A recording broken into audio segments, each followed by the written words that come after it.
10 most popular chess openings to win an opponent's queen. Let's kick it off with trap number 1. You're playing white and you start off with the move knight f3. Now, your opponent, take a name, like he is a Magnus fan. He normally in different openings usually either tries pawn e5 or pawn d5, but in this case, pawn e5 is not possible, cause you're gonna capture the pawn. The most common move that your opponents will usually play against you is the move pawn d5. Now you surprise your opponent once again by playing the move pawn e4, which seems like just a blunder, so why not capture this pawn, and that's what pretty much all of your opponents will do. Now you jump with your knight forward, knight g5. Aiming to get this pawn back, your opponent naturally develops a knight to also defend this pawn. You play pawn d3 to attack this pawn twice. Your opponent is happy to trade a pawn because that's an extra pawn, and now he doesn't have to care about it anymore. After this trade on d3, your opponent is fully happy. He's a pawn up. The only thing a little bit annoying is that your knight here on g5 is in close proximity to his position, and together with the bishop. It creates some unpleasant pressure against this pawn h7. Once again, the top move here for black is pawn h6. Your opponent expects your knight to go back, and your opponent will enjoy an extra pawn. Instead, here comes a boom. Knight takes f7. This explosive move wins the game on the spot, just within a couple of moves. It works even against high-rated opponents. Now, the knight is also forking the queen and the rook, forcing black to capture. We've got this discovered attack, rook g6, checks the king, but at the very same time, we are winning the queen on the next move, which again, gives you more than enough material advantage to win the game later on. An extremely popular and successful trap. You're welcome to use it. Alrighty, we're continuing our journey on fooling your opponent. This time you're playing black.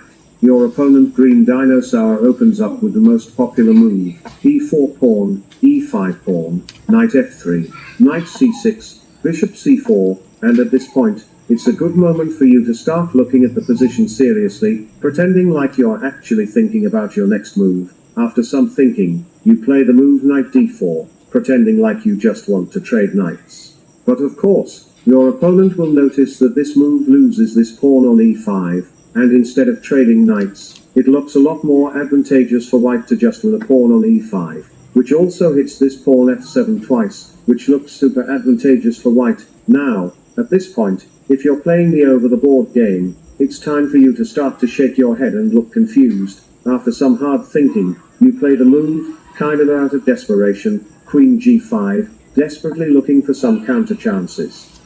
But in reality, this is actually a well-known trap.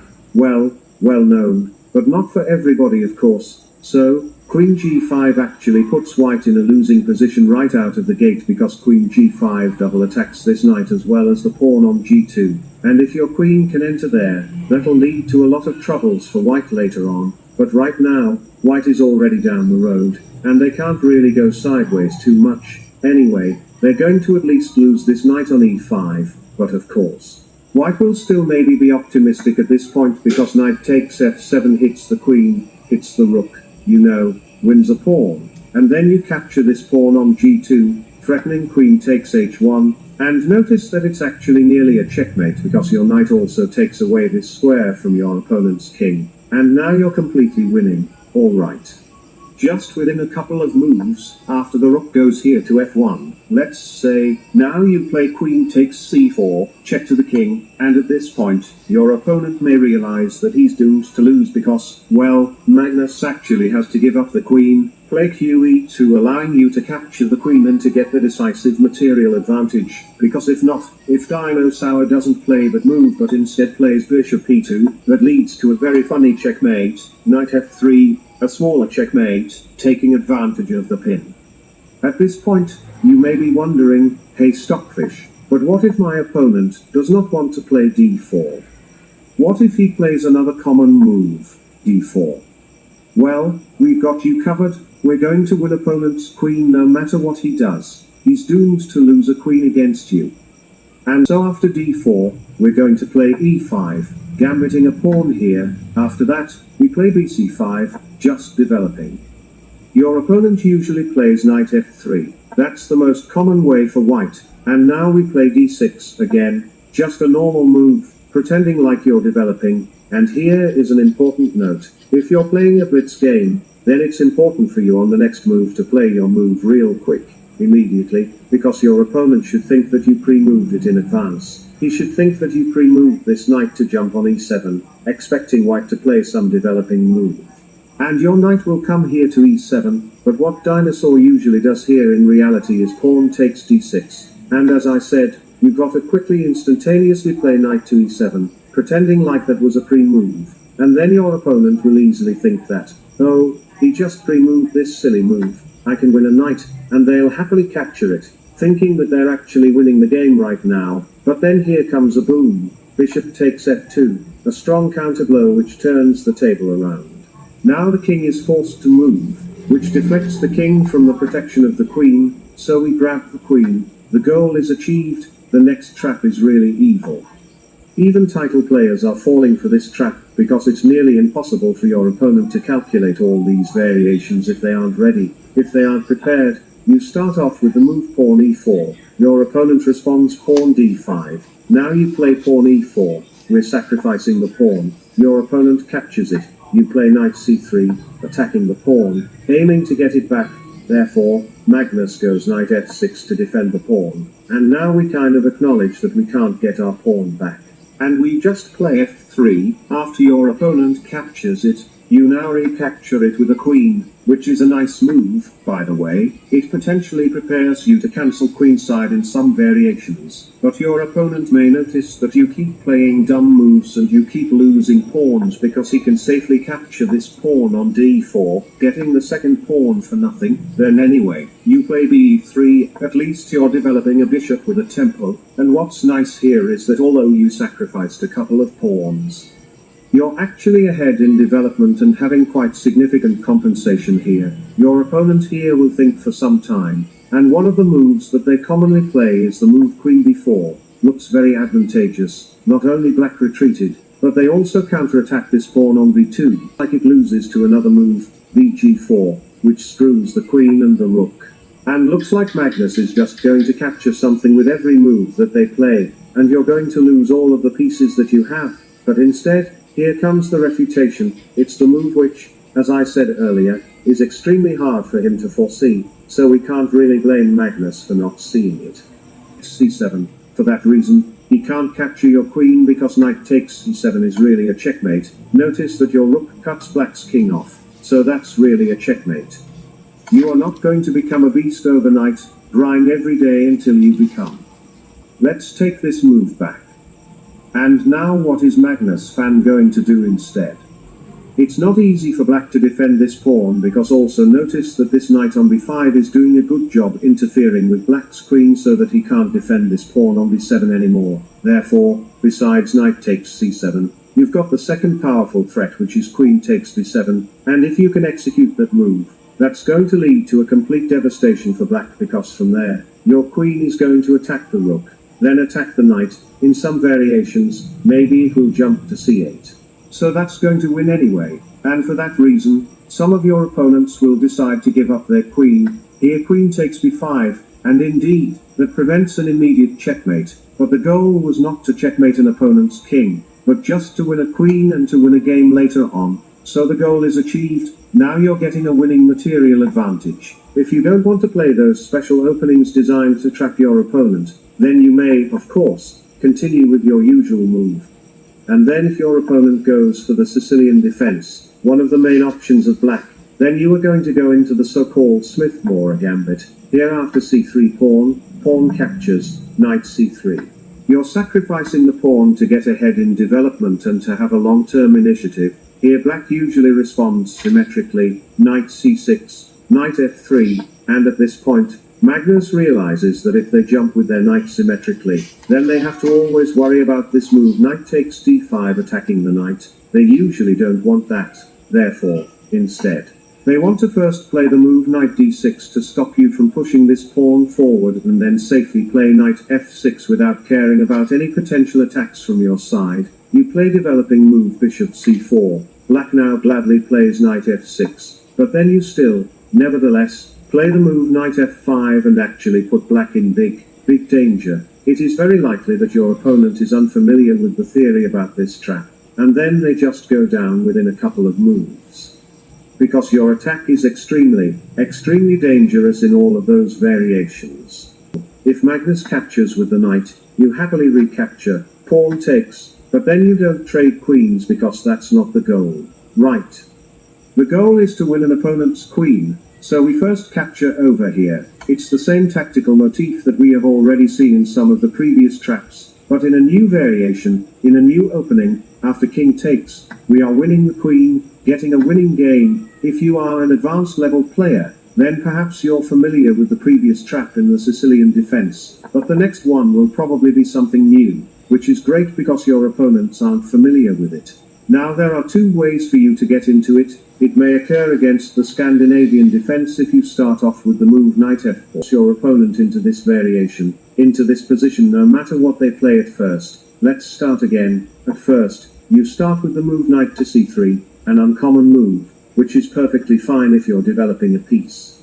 And then the most popular response for black is a move pawn d5 because that grabs the center, maybe creates some d4 threat at some point. And then you play e4 pretending like you're just offering an exchange, and after a pawn takes it, you then don't take immediately, but you play bishop c4. Now your opponent thinks to himself, wait a second, I can now defend this pawn. Knight f6 defends the pawn and develops a knight. And now you play pawn d3 again pretending like you're just offering the trade.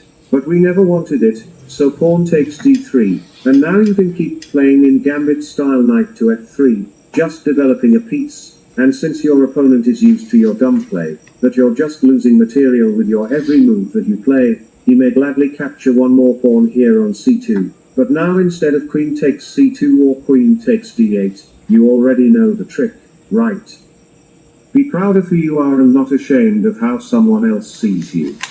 It's the same shot bishop takes f7, which is in this case quite a surprising thing because you know this pawn was attacking you, but you ignore it and instead sacrifice your bishop over here with all the same motif queen takes d8, and you win. Now let's imagine you're playing black once again. Your opponent starts off with the move pawn d4, hoping for some sort of queen's gambit, but you instead, after pawn d5 and pawn c4, you surprise your opponent and you move your pawn not to e6, which is something that white expects, but to e5, your counterattack. Now dinosaur will usually win this pawn, and now pawn to d4 creates some problems for white because at least they can't develop their knight normally. This square is taken away, and he feels uncomfortable about that because, yeah, they're a pawn up, but they can't develop their knight normally. In order to develop this bishop, they also have to move the pawn somehow, so they do play e3 here quite frequently, hoping just to trade off this annoying pawn, and after that, to finish their development comfortably and to enjoy an extra pawn. But now you play bishop before, as always, we're confusing your opponent and playing the moves which he does not expect. Now white covers bishop d2, again expecting you to trade bishops, but instead, you once again play the move which was not expected, pawn takes e3, and again, it's a really fun trap. It's quite an old one, so some of your opponents will definitely be aware of it. But many aren't because the following variations are quite tricky. Now your opponent notices that he can actually win a bishop for nothing, right? So they will, but now pawn takes f2, and at this point, your opponent starts thinking hard and he realizes that king takes f2 is actually not an option because that will lose the protection of the queen, and you will win it, so they play king e2, hoping to at least maintain the guard of the queen. Now you have a rare opportunity to underpromote in a real practical game. You take your promote to a knight, delivering this nasty check to the king. 4. Dinosaur captures it, but now here comes bg4, adding one more attack to all the white's vulnerable exposed pieces, and you ultimately win the queen on the next move. Now what if your opponent starts off with the move e4? Off with the move knight f5. We have already analyzed knight f3. Let's analyze another common move, knight f4, which is one of the most aggressive chess openings for white, the king's gambit. Now we play knight d5. As always, we love to sacrifice a pawn in order to gain the initiative and to attack later. After knight takes d5, we are confusing your opponent once again. They expect you to play knight f4, which is the main line and leads to a ton of theory, but instead, you keep sacrificing a pawn to c6. Just now I realized that in all these traps, Somehow we give up a few pawns to then later on gain an important queen, which is nice. Now white captures here. Knight takes c6 at this point. It's already not that easy for white to figure out what to do because, you know, their king is a little bit exposed with this move, the most popular move for white to play. Now you play e4 to attack this knight. The knight jumps forward. At least they can somehow justify this pawn on f4. Now at least it defends the knight. And you play the move bishop c5, which again annoys white because it shows them that they aren't going to castle that easily. You do control this g1 square and therefore white's king can't castle anymore. Alright, let's play bishop e5. That's a pin that pretty much all of your opponents enjoy imposing against you. Creating this pin, attacking the knight, attacking it twice. Looks like you're going to defend it but you just ignore it. Stay calm and play knight f6. Now your opponent thinks that you simply overlooked it. And actually, even if your opponent doesn't take it, you know, he's in a quite dangerous position anyway. But if white does take it here on c6, hoping that now this is a double attack and white is going to win the rook, you play bishop b7 and after white wins the rook. Hey, wait a second, you want a rook but I'm going to win a queen. And you play bishop g4, a sudden shocking move, and it turns out that white's queen is trapped right there on its original square d1. Quite a rare case and you win, because not only you win a queen but you also continue your attack against this exposed king. You can even play queen d4, queen f2 in some variations, you know, something like that. So you're completely winning here. The following trap is quite funny because it usually works against a little bit more advanced level opponents and it usually does not work against beginners, which is controversial. Let me show you why. After white goes pd4, this time we're playing knight f6, which is also a common move, and after green dinosaur goes knight c4, we are sacrificing the pawn on e5. Now white captures it. You jump with your knight forward to e4. Now he usually plays knight f3. That's the most common move, and here you play the move bd6, pretending like you just want to fumetto your bishop here to b7, and at this point, if your opponent is a little bit more advanced, they usually notice that there is a critical flaw in this move bishop b6. He can jump with their queen forward, queen d5 with a double attack, but that's what we're waiting for actually. White thinks that he's about to win, but we've got something prepared against it, and that's why I said that it usually does not work against complete beginners, because complete beginners simply do not notice this move queen d5, which we wanted them to notice. But they're simply not strong enough to figure out these tactics. Anyway, queen d5 is a very high level thing. I mean, the following trap is a very high level thing. Even masters and grandmasters are trapped that way. Now we play bishop b7, giving up the bishop, and after queen takes d6, we play knight c6. Our idea here is to put this queen in the cage and to win it later on. Notice that there aren't many squares for the queen to go to. qa6 is basically the only available square. And if not, against almost any move of white, you're going to play knight c5, and from there, you can easily notice that they'll trap the opponent's queen completely. Therefore, Dinosaur really has to be concerned about his position. And white usually tries to escape, so they play queen a6, trying to somehow escape. You play bishop b4 check, play this move with the tempo, and you put one more piece around, you know, white's queen, which cuts off some more of the squares where the queen could possibly retreat. After bishop e2, we play our winning move North Carolina 5. Now the queen is attacked. The only square for the queen to go to is queen b5. And now you can win it by playing a6. But it's even stronger to trade the bishops first, because otherwise, your pawn can at least get two minor pieces for the queen. So we trade here on d2 first. We then play a6. And it's another fun variation where your knights, with the support of one pawn trade, captured the queen, so this knight takes away these two squares, the other knight takes away far. It is the final trap for today. It means that you have enough patience to become an intellectual chess player. After d4, one of the openings that is popular on the amateur level, in fact, even I recommend playing it, is move d5. Now against this Scandinavian defense, we're also going to use a little trick here.